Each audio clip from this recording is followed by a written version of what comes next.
తెలంగాణ రాష్ట్రంలో గ్రూప్ 1 సంబంధించినటువంటి అంశం మరోసారి తెర మీదకి వచ్చింది. దీని గురించి మనతో మాట్లాడడానికి జనార్దన్ అందుబాటులో ఉన్నారు. మాట్లాడించే ప్రయత్నం చేద్దాం. చెప్పండి, చాలా రోజుల తర్వాత మళ్ళీ గ్రూప్ 1 సంబంధించినటువంటి అంశం తెర మీదకి ఎందుకు వచ్చింది అనుకోవచ్చు? గ్రూప్ 1 అనేది ఎప్పుడు తెర మీదనే ఉందన్న, మేము చెప్పేది కాదు. ఇది ఎప్పుడు రావణ కాష్ట లెక్క కాలాలి అని కొంతమంది నేను మళ్ళీ అందరూ అనుకో, కొంతమంది నాయకురాళ్ళు కూడా ఇది ఇట్టనే ఉండాలి, మాకు రాజకీయ లబ్ధి జరగాలని కొంతమంది అనుకుంటున్నారు. ఇది అట్టనే ఉండాలనుకుంటున్నారు. కానీ ఈ విషయం ఇంకొక నెల 2 నెలల్లో తెగిపోతుంది, 100% తెగిపోతుంది. ఇప్పుడున్న విషయం ఏంటంటే, కోర్టులో గత 3 రోజుల నుంచి హియరింగ్స్ జరిగినాయి కంటిన్యూగా. ఇప్పుడు ఎవరైతే అప్పీల్కి పోయిర్రో, మాకు సింగిల్ బెంచ్ మీద జడ్జిమెంట్ వచ్చినాక దాన్ని రిట్ అప్పీల్ చేసుకున్నారు, అది స్టే కావాలని. అప్పుడు స్టే ఇచ్చి అయిపోయాక ఫుల్ హియరింగ్స్ ఇంటామని అప్పుడు కోర్టు చెప్పింది. వీళ్ళు తొందర వినాలి, వీళ్ళు నాన్స్తారని చెప్పి అమ్మట మేము సుప్రీంకోర్టులో 3 SLPలు వేస్తే 2 రిజెక్ట్ అయితే ఒక SLP తోటి 100% ఇది తొందర కంప్లీట్ చేయాలి. వీళ్ళకి ఎలాంటి ఉద్యోగ భద్రత లేదు, ఎప్పుడు పొమ్మంటే అప్పుడు పోవాలి, కోర్టు ఏ న్యాయ తీర్పు ఇచ్చినా దానికి కట్టుబడి ఉండాలని సుప్రీంకోర్టు నుంచి ఒక ఆర్డర్ వచ్చింది. దాన్ని తీసుకొని వచ్చినాం, అక్టోబర్లో వేసినాం. వాళ్ళు ఒకటే రోజు ఇక కొన్ని వాళ్ళు ఇవ్వాల్సినటువంటి రిజైండర్స్ కౌంటర్స్ అన్నీ కూడా 2000 పేజీలే ఒకటేసారి ఇవ్వడం, అట్లా 2 దఫాలు పోస్ట్పోన్ అవ్వకుండా వచ్చింది. మొన్న జడ్జి గారు నవంబర్లో పోస్ట్పోన్ చేసినప్పుడు 2 సైడ్ల ఎవరు ఇంకొకసారి రిటర్న్ సబ్మిషన్స్ చేయొద్దు, ఎవరు పోస్ట్పోన్ అడగొద్దు, ఇది మీకు 22 నుంచి వింటానని చెప్పారు. 22, 23 విన్నారు, 24th కూడా విన్నారు. ఇప్పుడు మాకు సోమవారం నాడు మళ్ళీ వింటున్నారు. అయితే ఇప్పుడు విషయం ఏంటంటే, వాళ్ళు ప్రభుత్వం నిరంజన్ రెడ్డి గారిని, తర్వాత మురళీధరన్ గారు Odisha high court retired chief justice గారిని, తర్వాత గోపాల్ శంకరన్ గారిని, తర్వాత ఇంకా అట్లా ఇక్కడి నుంచి మళ్ళా దేశాయి ప్రకాష్ రెడ్డి గారిని, కొడుకు గారిని, సుప్రీంకోర్టు నుంచి అంతా ఒక 15 మంది అడ్వకేట్లను, ఒక్కొక్కళ్ళకి 25 లక్షలు, 30 లక్షలు, 50 లక్షలు, 70 లక్షలు. ఎందుకంటే 3 రోజులు వాళ్ళందరూ ఉన్నారు. గోపాల్ శంకరన్ గారు 3 రోజులు సుప్రీంకోర్టు హాలిడేస్ కాబట్టి స్క్రీన్ మీద ఆన్లైన్లో ఉన్నారు ఢిల్లీ నుంచి. నిరంజన్ రెడ్డి గారు ఇక్కడనే వచ్చి ఉన్నారు. మురళీధరన్ గారు ఇట్లా కోట్లు పోస్తున్నారు ఈ ప్రభుత్వం. అయినా మేము మా వైపు న్యాయము, ధర్మము, నీతి ఉంది కాబట్టి మేము మా అడ్వకేట్లను పోయి కాళ్ళ మీద పడి నిజంగా బతిలాడుకుంటే వాళ్ళు మా బాధను, మా గోడుని విని ఇవాళ తక్కువ పైసలకు వచ్చిర్రు. ఇవాళ సుప్రీంకోర్టు నుంచి తెచ్చుకునే అడ్వకేట్లకు అంతా మా సొంత ఖర్చులతో తెచ్చుకొని మా అడ్వకేట్లు మంచిగా వాదించేసరికి వీళ్ళకి భయం పుట్టుకొచ్చి ఇలా కొంతమంది దొంగలు వీళ్ళందరూ హైకోర్టు చుట్టూ తిరుగుతూ, వీళ్ళందరూ ఇక్కడనే ఉంటూ ఉద్యోగానికి పోకుండా, మన సీఎం అయితే ఎవరు ఉన్నారో మన సీఎం రేవంత్ రెడ్డి గారు గుంపు మేస్త్రి దగ్గరికి గుంపంతా పోయి ఎట్టనన్నా చేసి ఏదన్నా కావాలి, వీళ్ళే తీర్పు ఎట్ట జడ్జిమెంట్ రావాలి, కావాలి, ఎట్లా వస్తేది, మళ్ళీ సోమవారం నాడు ఆర్గ్యుమెంట్స్ ఉన్నాయి కదా, మనం క్రాస్ అప్పీల్ ఏమి వేయించుకుందాము. ఇప్పుడు వీళ్ళు చేస్తారనమాట. మనకు ఒక ప్రేయర్ ఉంటుంది, ఆ ప్రేయర్ని మళ్ళీ ఏం పెట్టుకుందాం, అప్పీల్ ప్రేయర్ ఒకటి ఉంటుంది. అప్పీల్ ప్రేయర్ ఏంది, రాంగ్ ఇంప్యూన్ జడ్జిమెంట్, దీని మీద స్టే చేయండి, దీన్ని క్యాన్సిల్ చేయండి. ఇప్పుడు క్రాస్ అప్పీల్ ఏంది, ఎగ్జామ్ వద్దు ఏదొద్దు, ఒక క్రాస్ అప్పీల్ వేసేరి. ఏమేయాలి క్రాస్ అప్పీలు, మాకు కమిటీ కావాలి. కమిటీ వస్తే ఏమవుతుందో తెలుసా, మళ్ళీ ఒక 3-4 ఏళ్ళు మనం కాలయాపన చేపిద్దాం. ప్రభుత్వ పేరుకు అది రాజ్యాంగబద్ధ సంస్థ. అలా ఎవరు ఉంటారు, వీళ్ళ జోబు దొంగలు ఉంటారు, వీళ్ళ జోబులో ఉండేటటువంటి వాళ్ళు ఉంటారు, వీళ్ళ మాట చెప్పేటోళ్ళు ఉంటారు. కమిటీ వేయించుకుందాం, ఏం కాదు, 3 ఏళ్ళ వరకు ఇది ఇట్టనే అయిపోతుంది. మన ప్రభుత్వం అయిపోయేంత వరకు విషయం చెప్పారు. లక్షలు వెచ్చించి లాయర్లను తీసుకొచ్చి వాదిస్తూ ఉన్నారని చెప్తా ఉన్నారు. ఒకవేళ అటువైపు కనుక ఒకవేళ నిజంగా న్యాయమే కనుకుంటే లక్షలు వెచ్చించాల్సినటువంటి అవసరం ప్రభుత్వానికి ఏముంటుంది? మీరు మంచి ప్రశ్న అడిగారు కనుక, నిజంగా న్యాయమే ఉంటే ఆయన అక్టోబర్ 14 కేసీనేది ఆయన 10వ తారీఖు నాడు ఎందుకు 4 రోజులు ఆగొచ్చు కదా. 4 రోజులు ఆగకుండా ఎందుకు ఆర్డర్స్ ఇచ్చిండు రేవంత్ రెడ్డి? ఎందుకు ఆర్డర్స్ ఇచ్చిండు? రేవంత్ రెడ్డి ఇన్వాల్వ్ అయిందో కాలేదో మేము చెప్పట్లేం, కానీ అలా అవినీతి జరిగిందా జరగలేదా? ఆ కాంగ్రెస్ ప్రభుత్వంలో జరిగింది కదా. ఈయనకు సంబంధించిన వాళ్ళు ఎంతమంది దొంగలు ఉన్నారో ఏమున్నారో వచ్చి కాపాడమన్నారు, వాళ్ళని కాపాడడానికి పోయిండు. ఈయన గుంపు మేస్త్రి అంటే ఏందండి, ఇలా నేను సీఎంను కాదు, గుంపు మేస్త్రి అంటే వాళ్ళు శ్రామిక జీవులకు, కష్టపడేటోళ్ళకు, వరి కోత కోసేటోళ్ళకి, తాప పని చేసేటోనికి కమ్యూనిస్టులు సుత్తి కొడాలి కదా. సుత్తి అంటే పడితే తాప పని చేస్తుంది, కొడాలి ఏంది కార్మికు ఓ వ్యవసాయ పని చేస్తుంది. వాళ్ళ లెక్క నేను గుంపు మేస్తుని ఉంటే నాకు సీఎం అవుతావద్దు అన్నాడు. మరి ఇలా గుంపు వల్ల పిల్లలు వచ్చి కష్టపడుతుంటే ఎవరి వైపు ఉన్నాడు ఈ గుంపు మేస్త్రి? ఇలా దొంగల వైపు ఉన్నాడు గుంపు మేస్త్రి. నైట్కి ఎందుకు ఇవ్వాలా? ఈయనకు తెలియకుండా తెలుసుకోవచ్చు కదా. ఆ రోజు పంతానికి పోయి ఇప్పించిండు. పంతం నెగ్గించుకోవాలని చూస్తాడు. నీ పంతం నెగ్గించుకుంటే కేసీఆర్ కుటుంబం దగ్గర నెగ్గించుకో. నీ పంతం నెగ్గించుకోవాలంటే కేసీఆర్ను సావాలని కోరుకుంటున్నావు, అట్ట కోరుకో. అక్కడ చేసుకో. వాళ్ళ మీద, ప్రజల మీద ఎంత, నిరుద్యోగుల మీద ఈ ఉద్యోగాల సిగ్గు లేకుండా అమ్ముకునేది ఎట్టాగా? నీకు రైజింగ్ తెలంగాణలో అలా నీ పెద్ద పుట్టు వేసుకొని ఆడబెట్టుకుంటున్నావు. నీకు సంబంధించిన వానికి మెస్సీ కానీ పిలిపించుకొని 100 కోట్లు ఇచ్చుకుంటావు. ఈడు అవినీతి చాలక ఈ అవినీతి ఆ ఉద్యోగాల కన్నా వీళ్ళకు లేరు. గెలవమని తెలుసు కాబట్టి రేవంత్ రెడ్డి అనేటైనా పంతం మనిషి, ఒక మూర్ఖం మనిషి. ఆయన ఇంటర్వ్యూలో కూడా చెప్పిండు, నేను ఎవరిని మాట విన్నాడు, ఒకటి ఫిక్స్ అయితే పోతా అంటే నువ్వు ఫిక్స్ అవుతావు. ఇప్పుడు జనార్దన్ కానీ జైలు వేపియాలంటావు, ఫిక్స్ అవుతావు. జైలు వేపిస్తావా? ఏ కేసులు పెట్టి ఏదైనా అంతేనా? ఒకడికి నీకు నచ్చలేదు ఇక ఫిక్స్ అంతేనా? దీనికి ఒక ధర్మము, నీతి, చట్టము, అంబేద్కర్ రాజ్యాంగం లేదా? అభ్యర్థులు కూడా చెప్తా ఉన్నారు పదే మేము కష్టపడి చదువుకున్నాం, జాబ్ కొట్టినాం, కావాలని కొంతమంది మా మీద బురద చల్లుతూ ఉన్నారు, మా మీద లేనిపోలేని ఆరోపణలు చేస్తూ ఉన్నారు అని చెప్తా ఉన్నారు. అన్న ఒకటన్నా, మేము అందరూ అనట్లేము, దొంగలు అనట్లేము. ఏడైనా 100% దొంగతనం జరగదు. అరే అన్నం బువ్వ అంటేనే పలుకులు ఉంటేనే పైది పలుకులు ఉంటే కింద మెత్తగా అవుతుంది. పలుకులు అన్నమే కొద్దిగా మంచిగా ఉంటుంది. అవునా కాదా? అట్టనే మన కుండల భూ అనే గట్టు ఉన్నప్పుడు ఒక రిక్రూట్మెంట్లో అందరు దొంగలు ఉన్నారు కదా. మేము ఏమంటున్నాం, 10% అవినీతి చేస్తారు ఏ ప్రభుత్వం ఉన్నాని నీ బల్మూరు వెంకటే చెప్పిండు. అది 10 నుంచి 20% పోతే మీ తరఫున కొట్లాడతాను బల్మూరు వెంకటే నిరుద్యోగ విజయోత్సవ ర్యాలీలో ప్రభుత్వం వచ్చినప్పుడు చేసిన దాంట్లో చెప్పిండు. మరి నీ దాంట్లో ఏమైందంటే అది 10 పోయి 20 కూడా కాకుండా 60కి పోయింది. 40% మంచి వాళ్ళు ఉన్నారు. ఆ 40% ఉన్న మంచి వాళ్ళల్లో SC ST వాళ్ళు, తల్లిదండ్రులు చచ్చిపోయిన వాళ్ళు, బీదోళ్ళు ఉంటే వాళ్ళని తీసుకొని వచ్చి వాళ్ళ ఫోటోలు పెట్టించి ప్రెస్ మీట్లో పెట్టించారు. 63 మంది ఎందుకు రాలేదు? 523 తల్లిదండ్రులు ఎందుకు రాలేదు? మరి వాళ్ళే ఎందుకు వచ్చారు? మేము కొన్ని పేర్లు చెప్తాం, మరి ఆ దొంగలు ఎందుకు వచ్చినారు? ఇప్పుడు నాగార్జున రెడ్డి అని ఒక MRO ఆయన సస్పెండ్ అయిండు, జైలుకు కూడా పోయిండు. చర్లపల్లి జైలు నుంచి వచ్చి ఎగ్జామ్స్ రాసిండు. ఇంకొక ఆయన మాధవ్ అనేట ఆయన వరంగల్లో సస్పెండ్ అయిండు, ఆయన ఎగ్జామ్ రాసిండు. సస్పెండ్ అయిన NOC తీసుకొచ్చి ఎట్టిస్తారు? సస్పెన్షన్ ఎట్లయితే లేదని ఉండాలి కదా. ఆయనకు NOC ఇచ్చి నీ ప్రభుత్వంలో సస్పెండ్ అయినకి మళ్ళీ నువ్వే డిస్ట్రిక్ట్ రిజిస్టర్ ఎట్టిచ్చినావు? ఆయన మీద ఏం చర్యలు తీసుకున్నావు? ఇట్లాంటి దొంగలందరిని ఎందుకు పెట్టలేదు?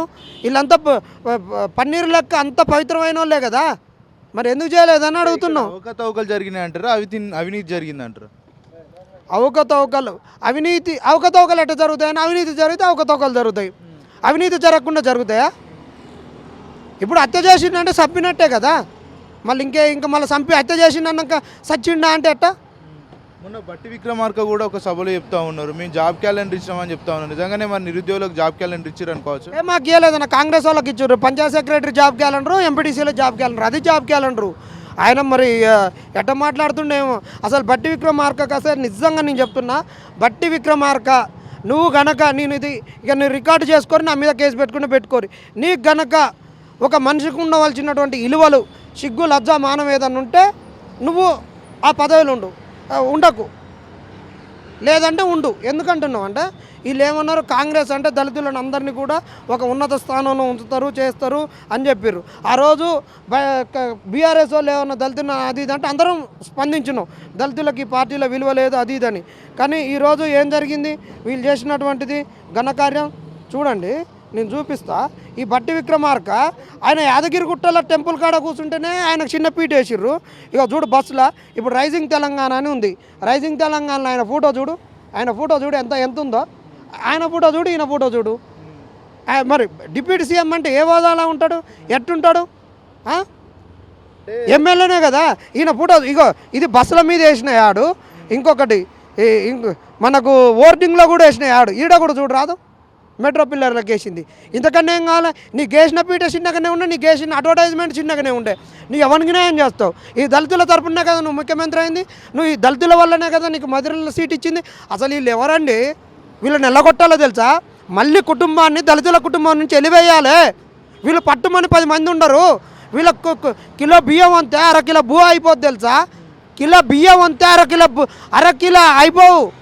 అలాంటి వాళ్ళు వీళ్ళ మాలోళ్ళని చెప్పుకొని ఉండి, మా మాల అయ్యేవారని పెట్టుకొని మాలోళ్ళని ఉండి చేసుకున్నారు. వీనికి ఎవరికి మాలానికి ఏం చేసిండు ఈయన పెళ్ళం గుజరాతీ, వీళ్ళందరూ హైబ్రిడ్. వీడెవడు మాలానికి ఏం చేయడు, వీని కొడుకు చేయడు, వీని అన్న చేయడు, ఎవడు చేయడు. మళ్ళీ మాలోళ్ళని చెప్పుకొని తిరుగుతారు. అసలు వీళ్ళు పిరికడి మంది లేరు, సిగ్గు లేకుండా వీళ్ళు మాలోళ్ళకు కూడా అన్యాయం చేస్తారు. బట్టి విక్రమార్క నీకుంటే ఈ వీడియో పెట్టుకొని ఉరేసుకొని సాగురు మీరు. మాల కులపానికి ఏం చేయలేదు, మాలానికి 22 రోస్టర్ పాయింట్ ఉంటే అక్కడ ఏం చేయలేదు. అంటే నేను చెప్తున్నా ఇది ఇదని కాదు, ఒక కులం అని చెప్పుకొని కులం టికెట్ మీద గెలిచి కులపానికి ఏం చేయలేదు. దళితుల పక్షాన అని చెప్పుకొని దళితుల పక్షాన ఉప ముఖ్యమంత్రి తీసుకొని ఇలా దళితులు అందరినీ అవమానపరుస్తున్నావు. ఎక్కడ యాదగిరిగుట్టల చిన్నపీటల మీద కూర్చొని అవమానపరిచినావు. ఇవాళ అడ్వర్టైజ్మెంట్లలో రైజింగ్ తెలంగాణ అని మొత్తం ప్రపంచాన్ని పిలిపించింది కదా. ఆ ప్రపంచం ముంగట పెద్ద పూట ఉంటుంది ఎవరంటే సీఎం రేవంత్ రెడ్డి, పక్కన చిన్న పూట ఉందో అంటే డిప్యూటీ సీఎం ఎవరంటే కాస్ట్. నువ్వు ప్రపంచం ముంగట దళితులు ఇచ్చేది తీసినావు కదా. నీ కాంగ్రెస్ పార్టీ చేసిందేముంది? ఈ ఆయన ఆ లోలకి ఇచ్చుకున్న దానికి ఈయన వచ్చి మన ఎస్సీ ఎస్టీ బీసీలను అందరినీ పెట్టేసుకొని మన ఇజ్జత్ తీసేందుకు నేను జాబ్ క్యాలెండర్ ఇచ్చిందని చెప్పుకోవడానికి. కాంగ్రెస్ పార్టీ అంటేనే సామాజిక న్యాయం అని చెప్తా ఉంటారు కదా, మరి సామాజిక న్యాయం కనబడుతుంది అనుకోవచ్చా, కనబడట్లేదు అనుకో? ఇప్పుడు చేసిన పూటల్లో ఏడ కనపడుతుందో తెలుస్తుంది కానీ సామాజిక న్యాయం సామాజిక తెలంగాణ వీళ్ళు సాధిస్తున్నారు. బీఆర్ఎస్ వల్ల కాలేదని తీసుకొచ్చినాం. ఇప్పుడు వాళ్ళ దాంట్లో ఉన్న ఇప్పుడు వాళ్ళకి దగ్గర ఉన్న కవితక్క కూడా చెప్తూనే ఉంది కదా, మా అయ్య సామాజిక తెలంగాణ తెలే, నేను సామాజిక తెలంగాణకు వచ్చినా నేను తెస్తా అని చెప్తున్నావు కదా. మరి సామాజిక తెలంగాణ తెస్తున్న కాంగ్రెస్ ఎడిపోయింది, ఎడిపోయింది. ఇక మరి సామాజిక తెలంగాణ కాంగ్రెస్ తెస్తే మరి కవిత ఎందుకు కొట్లాడాలి? సామాజిక తెలంగాణ వాళ్ళు తెస్తే మరి కవిత అసెంబ్లీలో జ్యోతిరావు పూలే గురించి ఈమె ఎందుకు కొట్లాడాలి?